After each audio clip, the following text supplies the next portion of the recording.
Yo, what's up guys? Welcome back to another video. Hope you're all doing well today. So very excited for the track that I'm going to be covering in this video. This is the 316 compound, and it was just released by Kelvin Fuela, I believe. I know I say his name right different in every video, I do apologise.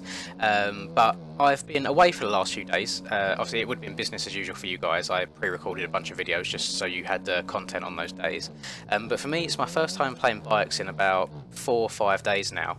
And in typical fashion it seems like a really good track drops as soon as I'm away.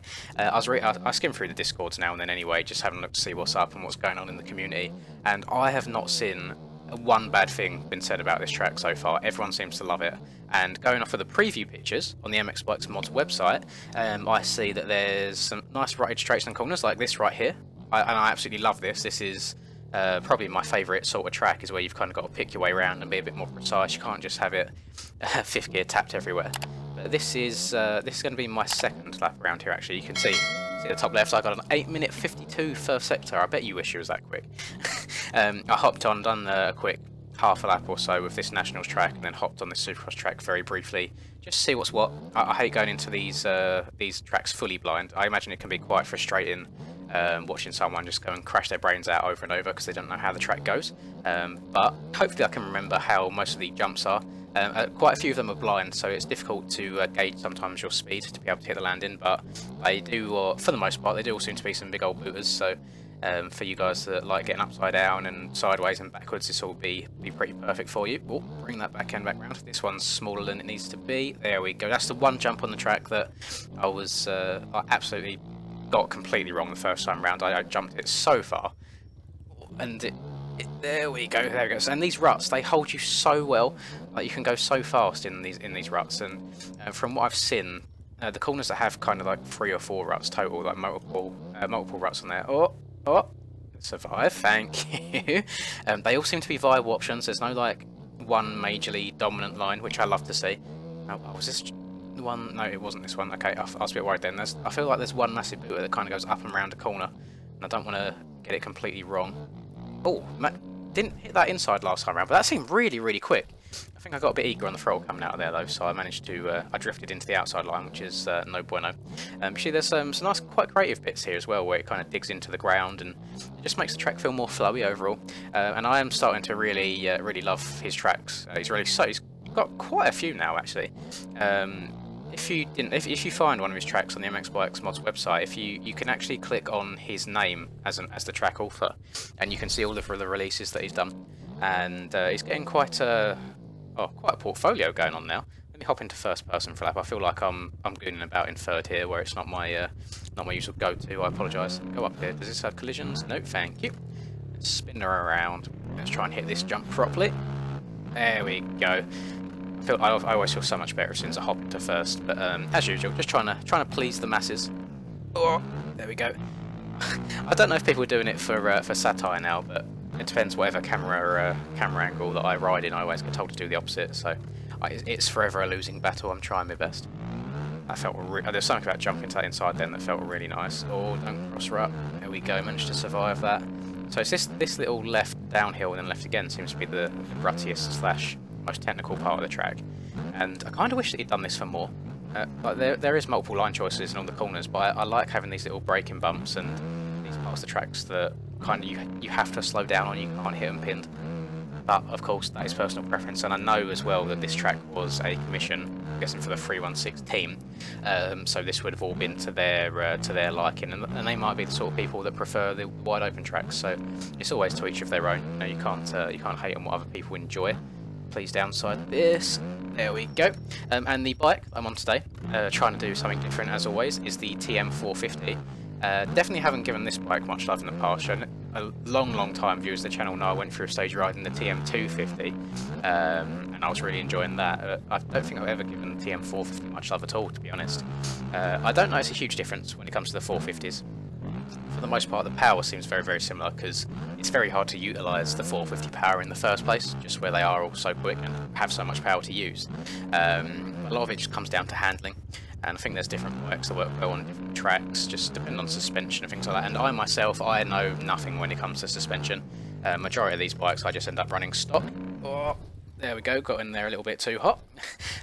So on this bike right now, for example, I'm running it completely stock. The only one thing that I've changed is I've lowered the fuel, just because like, it makes the bike turn a little bit easier. They don't feel quite as sluggish, and if I'm not sat here doing a 30-minute moto, there's no reason to me have a full tank of fuel in there, so I think I dropped it down to like 4.5 or so. And we've been going about 5 minutes now, and well, I've barely used any. Actually, I think I might have used a litre, if that. Let's get up and over this, and what I'm going to do is, as soon as I hit the finish line this time round for this Nationals track, I am going to go and venture over to one of those Supercross tracks and see what they're all about as well. Did touch on them briefly. They do seem very, very well laid out and flowy. I'll tell you my only gripe I have with them at some point, and it's more so for this darker dirt one. There's a light dirt one over. You'll see it when I hit this over there in the distance. Actually, is there more? Oh, there might be. Is this part of the National Track? It's part of the National Track, never mind.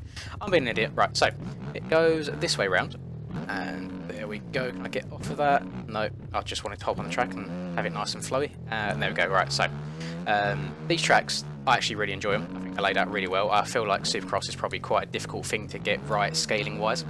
Always difficult to know how steep or how far apart to make all these jumps. This more grey looking track that I'm on now, the only gripe that I have with it, the only issue that maybe he can work on for future tracks is I feel like there's a lack of options, if that makes sense. I feel like the rhythms are very forced, so there's like on-offs, for example. I feel like it's very hard to kind of mix it up and maybe step over. I feel like you've got set triples and doubles into corners, whereas you can't really kind of mix and match the rhythms that you do, which obviously is always going to be a very, very difficult thing. This is the best section I've found so far. Can I get it? Do triple in here. Can I get the quad out? Oh god, I've not made that. Boing! I haven't made that at all yet. Let me know if you've tried the track and you've been able to get that quad.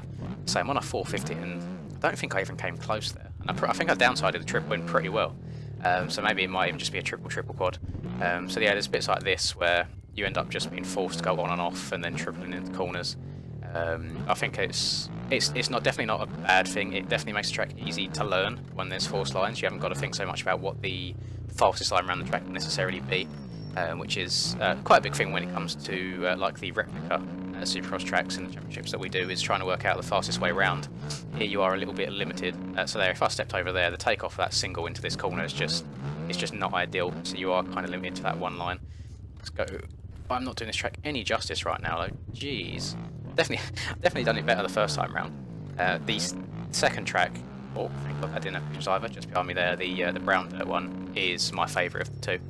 Hard to say why really. I feel like there's a little bit more room for different line options. I feel like it flows a little bit better as well. Maybe it just suits my style more, whatever style that is in Supercross. That's on, off, spin her around. Whoops are nice and easy. Like I can let go of everything and just hold down throttle, and you can get through the whoops no problem at all. Much different to tracks like the Star Yamaha test track, for example, where the whoops on that track are just brutal. Very difficult to get around. Spin her around, and what I'll do is I'll quickly do this next section here, and then the back section that I'm looking at right in front of me right now will lead us in the direction of the brown dirt track, so we'll give it a go. I'm not going to try the quad this time. I'm just going to triple and single into the corner. Can we step on? No, that was a long way to step on there actually. Can we step over at least? Oh, there we go. Bouncing our way through it. It's not pretty at all, but we get the job done. Oh, gee, I didn't even mean to step over there. Okay, so no, there's a couple line options, even if they're done by mistake. Hop over this national track. Transfer. K-dub. Nope. Okay. There's a reason I don't do that. Right. So, last track over here. I will give it maybe 2 laps or so. What way around does it go? It goes this way, if I remember correctly. And yeah, there's just something about this layout which I much more prefer. It's a bit weird actually if they're made by the same person. The jumps and the corners, I think they seem to be using the same template. I don't know if Kieran makes his tracks in kind of Photoshop or anything else. Yeah, it seems like he uses the same templates overall for his turns and as a base and stuff, which I think is good. It's nice to have something quite uniform, something that you can just reuse time and time again in a different layout. See these whoops as well. Nothing difficult about these whoops at all. Spin it around here. Oh god, I didn't even know I could step over there. I've stepped on the 2 laps I've done on this track previously. jump to this inside rut. Oh, that felt nice. I like that. I love little little tyre taps like that on Supercross tracks where you can carry a lot of speed and stay low if you hit it just right. Now this is a section that's giving me grief. I feel like there might be a way of sixing that whole thing, but maybe quad double or slowing down and triple might be the move. I feel like if you was to 5 single, you'd be coming at the corner with so much speed. It might be very, very difficult to stop in time, but that is definitely a difficult part of this track. The rest of it, all pretty straightforward. I like that. Can I do it this lap? You can quad out of this corner. Get it. Yep. Make it into the corner. That went surprisingly smooth. And the nice easy whoop section. Oh, maybe this track is just easier as a whole. It's just got that one difficult bit towards the end of the lap, and that's it really. Step over again. Yes, and then triple. Try outside this time. See if it makes you jump over, or if you just tap it again. Okay, no, you do jump over from the outside. That's good. That's good. I'm gonna hug the inside here. Stay low over this triple. I'll just quad this. Oh, there we go. That was nice. It's very, very hard to gauge because that single, whilst you're approaching it, it doesn't look big at all. It actually sends you a lot further than you expect. And there we go, finish line. So that was, I think I've done 2 laps on every track. And yeah, I mean, I've got nothing bad to say about this track really, other than that, other than maybe a little bit more line diversity on that first Supercross track. National track I absolutely love. I can very easily see myself coming back time and time again and just running some laps on it for fun. I'm going to head over there now actually whilst I sign off. I did just want to say a quick message at the end of this video, just a massive thank you. Some of you might know I released my my new logo merch the other day, and really happy with how it's done. I didn't expect it to do as well as it has, so I really appreciate that. Thank you very much everyone that supported that. If you haven't seen it yet and you do want to go and buy yourself some Lynn's merch, then the link is in the top of the description. I doubt you'll find any colour under the planet that isn't on that site. So go and knock yourself out, go see what you can find, see what tickles your fancy really, go and tailor it to yourself and your own style. And yeah, I just want to say thank you for that really, because I didn't expect it to do well at all. It was just one of them things where I thought I'd set it up for the sake of it, but you guys seem to really enjoy it. So thank you very much. If you did enjoy this video as well, please do drop a like. As always, it does greatly help out the channel and the video just spread to more people. And if you're new to the channel, please do subscribe. I have videos almost every day. I believe I want to put every day in like in air quotations. Almost every day is the right word to use, just for daily motocross gaming content. And that'll do it from me. I will love you and leave you. Have a lovely rest of the day, whatever it is that you guys are up to. And until I catch you guys in the next video. Peace. Got bad shit all up in my mind right now. Fucking give me a minute and I'ma let it all out. I don't give a shit about an opinion, be another dimension when I wake up. Bitch, it's time to fill the cup. Got no fucking love. I feel so stuck on my luck. Get fucked.